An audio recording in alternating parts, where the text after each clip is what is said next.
देवळालीकरांवर पाणी टंचाईचे सावट, पाणी जपून वापरण्याचे प्रशासनाचे आवाहन. सध्या कडक उन्हाळा सुरू झाला आहे. तसेच दारणा धरणातील पाणी पातळी देखील खालावली आहे. उन्हाच्या तीव्र झळांनी पाण्याचे मोठ्या प्रमाणावर बाष्पीभवन होत आहे. गतवर्षी पाऊसही पुरेसा झालेला नाही. धरणातील पाणीसाठा कमी झाल्याने आगामी काळात पाणी टंचाई निर्माण होण्याची शक्यता आहे.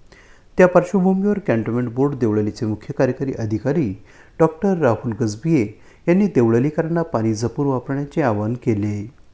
या संदर्भात त्यांनी निवेदन प्रसिद्ध केले. त्यात नमूद करण्यात आले आहे की दारणा धरणातील पाण्याची पातळी प्रचंड प्रमाणात कमी झाली आहे. त्यामुळे आगामी काळात पिण्याच्या पाण्याची टंचाई निर्माण होऊ शकते. यासाठी देवळालीतील नागरिकांनी पिण्याच्या पाण्याचा पुरेसा साठा करून ठेवावा. परिस्थितीनुसार दिवसाआड किंवा त्यापेक्षा जास्त दिवसांनी पिण्याच्या पाण्याचा पुरवठा होऊ शकतो, याची नागरिकांनी नोंद घ्यावी. छावणी परिषद कार्यालयास सहकार्य करावे, असेही आवाहन डॉक्टर राहुल गजभिये यांनी केले. यामुळे देवळालीकरांवर पाणी टंचाईचे सावट यापुढील काळात राहणार आहे. पिण्याच्या पाण्याचा वापर फक्त पिण्यासाठीच करावा.